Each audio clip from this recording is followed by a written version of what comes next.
This is the Minding Your Own Business podcast, brought to you by Elder Research. Each episode will bring in data and analytics gurus from around the world as they regale us with their data analytics stories and enlighten us with their secrets for how to turn data into actionable insights. Now, here's our host, Evan Wimpy, who will guide us as we dare to mind our own business. Hello and welcome to the Minding Your Own Business podcast. I am your host, Evan Wimpy, and today I'm very excited to introduce Gulrez Khan to the show. Gulrez is a data science lead at PayPal. He's previously been at Microsoft, and he is also the author of a very interesting book, Drawing Data with Kids, which we will certainly get into in today's chat. Gulrez, thanks so much for joining us on the show today. Thank you for having me. It's totally a pleasure of mine. Oh, fantastic. Gulrez, to get started, can you just give us a little bit about your background into data science and into the role that you're in now? Yeah. So when I give the intro, usually people talk about the professional stuff, but I think it's more of we are more than our title. So I see I start my intro is like I'm a father of three beautiful kids, and I love spending time with them. I've been very fortunate to be blessed with lots of good people that I've met in my life who impacted in some way or form so that I'm in this place right now. For my job, I work as a data science leader at PayPal. I've been with PayPal for around 4 years now. I work in the developer productivity group at PayPal right now.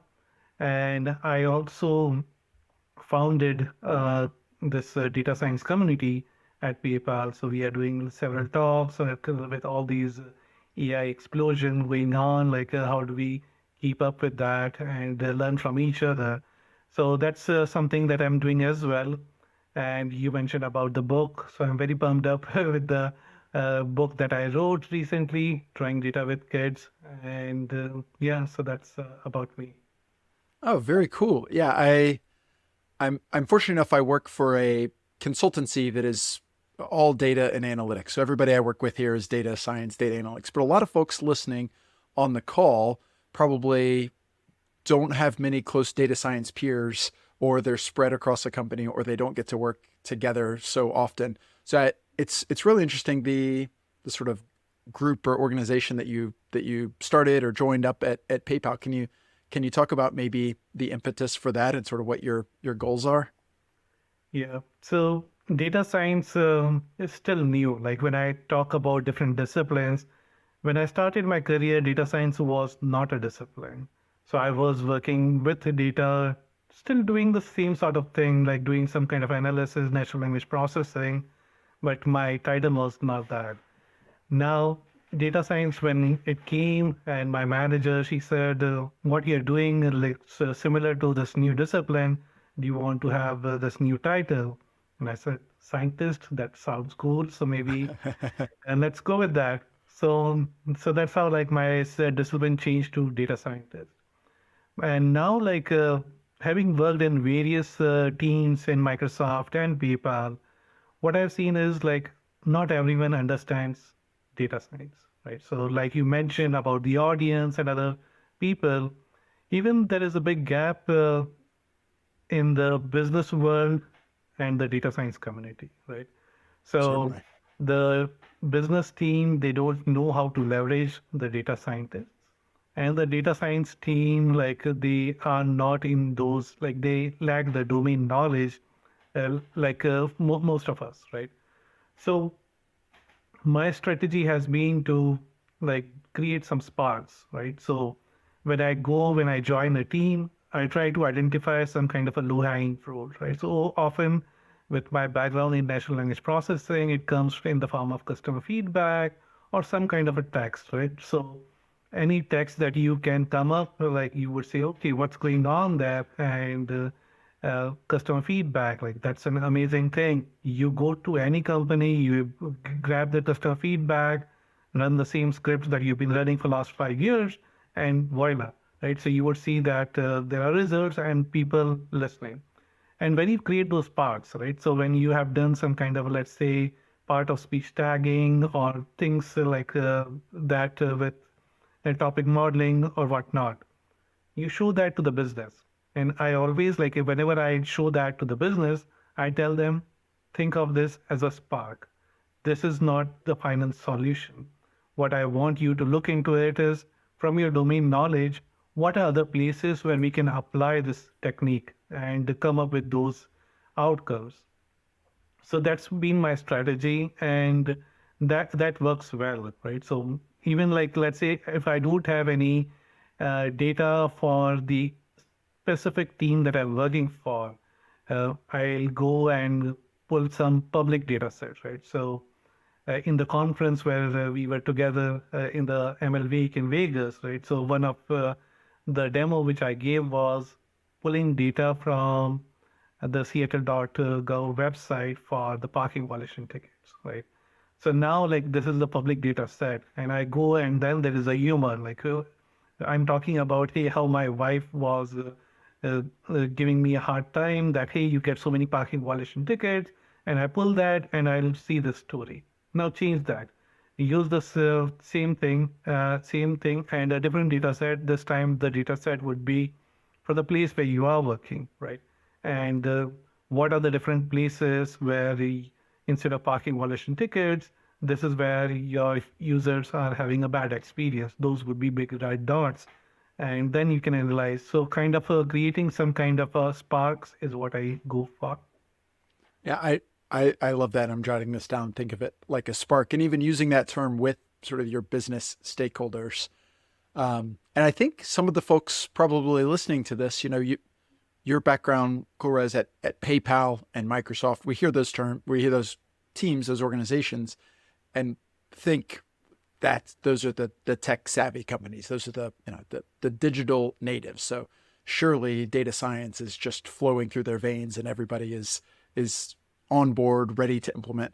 Whereas maybe the logistics company, the supply company, the retailer, maybe it's harder, or at least the perception is that it's harder to generate that spark or to get folks excited. So I think it really is encouraging maybe to hear even a place like PayPal, like you're being very deliberate about making this spark. It's not, the spark isn't always there and just ready to consume whatever data science you're doing. Yes, yes. So we often talk about the maturity of the organization, right? So when we say, okay, eh, eh, is this company, does this company have a good maturity model? Like, are they good at in terms of getting the data and then working with the data science team? Not all organizations are same, right? Most of the teams which I have been part of, I've been writing my own job description. So, but what it means is like the business leaders, they know like there is value out of it, but or maybe they hired me for a different reason, right? So here in this particular org where I'm working right now, they hired me thinking that they do a lot of data engineering work, and you have got some data background, so the reorg happened. So I said, okay, all right, reorg happened. It happens all the time. And you look into, okay, what is the strategy of the business? Like, what is it that they want to do? And at the same time, I'll have a pet project, which I will bring in and I say, okay, you know what? We can do these kind of things with the data set that we have. And again, Spark, right? So now what happened after that is they tabled down the thing that they were thinking to do with me and the team. Now this becomes your main project because they don't know what they don't know. Right? Sure. So that's where you bring in. And again, like storytelling is very important. Like often as a data scientist, we often focus on creating those models and then, okay, you get the request from the business stakeholders, get me data from this data set, right? You can write your select query, send the data to there, but you can change the narrative as you go up the ladder in the data science for any team, right?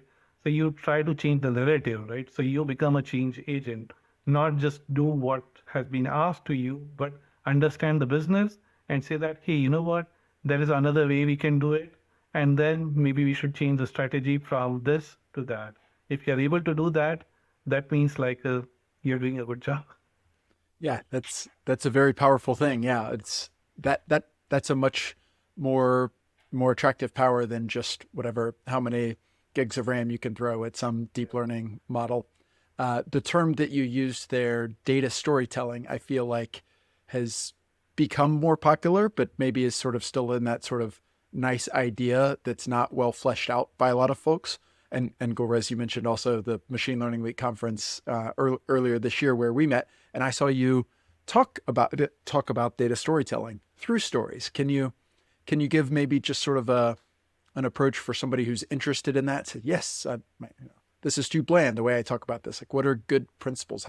How should folks be thinking about data storytelling? Yeah. So I've got a few principles that I apply in terms of data storytelling, and often when we do this kind of analysis or this kind of work, we say, okay, you've got different steps to a data science project, right? So you start with problem formulation. What is the question being asked, right? So that's the number one thing. Then the second thing is getting access to the data. The third thing is data exploration. Fourth is if you're creating the models, that's where you would do that. And the fifth one is the communication, right? So when we think of the time that we spend on these different pillars, you would see that the last pillar doesn't get enough love, right? Just 5 minutes before the presentation, we will dump everything that we have done into a deck. And that's where we pay. We say, okay, I'm not a marketing person. My job was to create these beautiful structures. We got all this data. I've done this fancy LLM model and then recurrent neural network. I'm happy about that. Now you leave it to the business stakeholders. Business stakeholders, don't understand the models. They will not appreciate if you increase the accuracy of the model by zero point 0.2 or 0.5. What does that mean? That's where you have to wear their shoes. And often I start with stories. The stories to gather the attention of the audience. I've got 3 kids, and every time I talk about a story, right? So the routine that I have is evening, I go for my evening prayer to the mosque. I come back and my kid's and asleep. He is on the bed and he said, uh, Abu, tell me a story. Tell me a story of your childhood. And if I don't tell it, then he'll not sleep. So I spent 5 minutes with him telling some story, and it works with the adults as well. So if you see the number of meetings that we have been, right? So, and we keep talking about, okay, what is the p-value? What was those experimentation results? And this person has already attended so many meetings, so many jargons in their head. Now you are another person adding to that. So you go and when you talk about, hey, you know what happened to my cat last night? When you start with that, then they'll start paying attention because this is different. They can relate to that in their daily life. So I start with some kind of story to gather the attention of the audience. Then there are principles that I use, which would be for example, if you look into these tools that we have right now, you've got Tableau and then Power BI, Click. It's very easy to drag drop and create a visualization. Some people say that we have this term called data vomit, right? So you have so much data and with different colors and everything you put there. But again, when you put that in front of your audience, there's so much cognitive load on them. And then they have got this magical device called cell phone, right? So much distraction. I know, I was giving such a good presentation in the conference and you were looking at your phone. So it's hard to gather the attention of the audience, right? So that's where we need more of those stories and then use colors, use text, animation. And when you do combine all of that, that's where it becomes a powerful story. But again, that's just the start. Don't think that you are done. That's the start, and you have planted the seed now. People understand the pain of the users and how you are communicating. Now do that again and again and again in different forums. Like in the creative space, we often talk about reusing our content, right? So you created a story, you gave a presentation, write a blog about it. And then maybe create a video, and then do this PR stuff not only on LinkedIn, do it inside your company and see what happens. Yeah, I think that's great that the principles really stand. And I think we've all probably can think back to memories of a presentation of data vomit and how if it would have been wrapped in a nice story, how much more appealing it would have been. Gulrez, as a data science lead, we see job descriptions, job postings. I don't remember seeing data storytelling on a job description. Maybe it's out there. Maybe there's some jobs that have that now. But is that something that you can try to hire for? Is that something that you try to identify in candidates as you build your team out? Is it, I need 3 years of Python and I need 2 years of data storytelling? Yeah, so it would be like 2 years of storytelling or something, but when you interview someone, right? So that's where you would see where this person would fit in, right? So, to give an example, when I was in Microsoft and we were interviewing this lady for a data science position, right? So, uh, like the hiring manager gave us the instruction that, hey, you focus on stats, you focus on the programming skills, and you focus on something else. And while we were interviewing, there was one characteristic that came out, which everyone observed. That was like her presentation skills, like how cool she was when she was talking about her prior project, right? And what you do is, as an interviewer, you think, okay, we do this monthly project review with the VP. And when our data scientists go over there, they stumble, they are afraid, it's very hard for them to communicate. And if this person comes in, she will shine that because she has that personality. She didn't do a good job in writing query or something, maybe not as much as we would have liked, but then we were able to fit her in our imagination in that conference room, and she was hired. So that's the power of communication, storytelling, and then you also see outside of now what we see is you have people who have created a brand outside their work. So often I get like even at PayPal when I was hired, like it was like people knew me before they hired me, right? And that's where the interviews become different. Now you are interviewing the team members rather than the other way around. Right? So I think being social and talking about things that can be very useful. Awesome. Yeah, I think that's great. And I think it's great to hear coming from you and your perspective. It's maybe easy for me to think like that at a consulting firm. We explicitly have clients that we need to be able to deliver results to, but it's no different for an internal data science team who has some stakeholder you're trying to influence some decision. You have to be able to communicate that in a positive way. Now, Gulrez, you mentioned some of your work outside of PayPal. I do want to be able to talk about your book. So maybe can you take a minute and just tell us sort of the motivation behind the book and sort of who the book is for? Yeah. So like someone said that if you are looking for a book and you don't find it, write that book. So that's where like I started, and again like there is a story for that. So when COVID happened, our work life and our home life, it's kind of merged together. Right now my kids are out for their swimming class, so you're not hearing them, but otherwise they keep running around. And one fine day I was creating this tree graph or something, and that was again like me playing with the open data set. That was the Reddit data which I was playing around. And the tree graph is something like this, that there is a node over here, and then you will have the questions like what, where, how, when. And then you've got another node which comes out, which will have different questions. What is Reddit? What is stable coin? And what is data visualization? All those different things. So you see like the tree graph. I was creating that, and he comes back on the backside, and then watching my screen, and he says, "Abu." Yeah, Abu is like, "Dad, Abu, this looks like a mosque." And I was just focusing. I was thinking maybe he has a Lego thing in his hand, and he has created something which he's trying to show.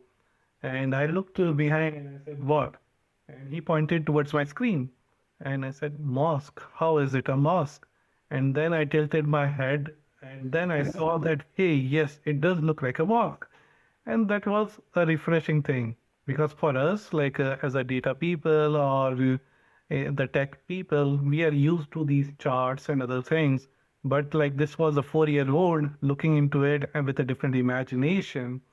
And I really enjoyed like what he was showing. And that's where like I used to do these exercises like drawing with my kids. So this will be like we just sit together and draw anything, right? So my kids they will bring colors and then they like me spending time with them, and I see like oh there's so much value which I get. So they bring paper and I'm not teaching them. I'm just having a good time. I love drawing and then I'm doing certain things. And so I changed that. I said, okay, what if we draw some data visualization? And that's where like I started doing those things and I started sharing those things on my office Slack channel and on LinkedIn. And then a lot of people were interested and few people reached out, can you teach us, our kids? I did few workshops and then like I synthesized that into a book, and that's how like drawing data with kids is out there. Awesome. Awesome. Yes. Yeah, we've mentioned we've met together at the conference. I've got young kids as well. My oldest is 8. We're 3 chapters into the book so far, but it has sparked some really fun conversations here. And it has actually sparked me to, working at home as well, he's out on summer break, to call him in and show some not non-proprietary data. Don't worry, clients. But the visualizations, we practice some from the book, and then I show, look, this is how it is at Daddy's work, which is just been great. And I, would certainly advocate for folks of elementary, middle school age kids. The book is great. I'm thinking back to, there's a book called Bayesian Statistics for Babies. And I think there's probably a lot of something for babies books, but this is the one that I have found super useful. And if it weren't for the title sounding so demeaning, like I want to get this for clients when we like teach an intro to Bayesian statistics. I think it's so good. I found just the first few chapters of your book seem like it is drawing data with kids, but is this a useful book for an adult who wants to learn more about data visualization or be able to interpret data visualizations better? Yeah. So thank you for your kind words. What I've heard from my audience is like they said, and this is like parents, right? So when they are teaching it to their kids, like some of them reached out and they said, "Hey, you know what? I know like you have created this for the kids, but you are helping even the parents learn." So there is a big audience out there who get intimidated when they see some charts, some data. And in this world of AI, when everyone is talking about AI, they feel left out. And they are saying that, hey, we are learning with that as well. So that's motivating. And I know, like in the conference when we were doing the book signing, someone reached out and they said, like, this is like a data for dummies, which is written in the form for kids. So this is encouraging. I know like there are a lot of people who need data literacy, and it's good that I'm able to play some part in that. Yeah, that's fantastic. You can pretend you have kids even if you don't, and just boost up your data literacy here. Fantastic. Gulrez, I do want to ask you one more question. You're the data science lead at PayPal. PayPal does a whole lot in payment processing, a lot of things that I probably don't even know about. You've been there for, I think, about 4 years now. Oh, yes. Yeah. This is a question I like to ask everybody. If you can just exercise all of the creativity that you want, you've got all the data science and engineering resources handed to you, and it's Gulrez, it's your show. Whatever you want to work on, you've got full buy-in from everybody who needs to. what kind of problem would you want to tackle? Where would you point your efforts? So you mean at PayPal? At PayPal, yeah. Or otherwise, you say, PayPal, thanks. We're going to point our efforts somewhere else, which, yeah. Yeah. So I think there is a lot of value out there in the customer data, right? So the feedback, right? So you look into the feedback and there are a lot of underserved population, right?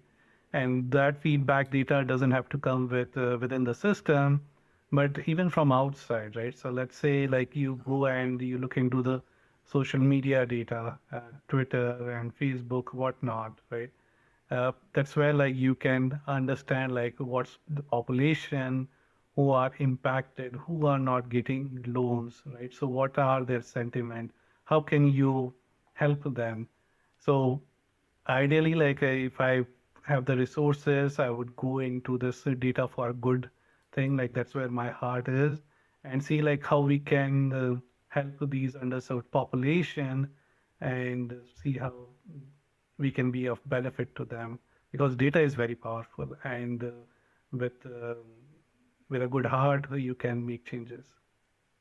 Wow, that's great. That's a very powerful answer, Gulrez. Thank you so much for that, and thank you so much for joining us on the show today. We'll make sure to link to your book in the show notes wherever you're watching this. You can click down and see Gulrez's book there.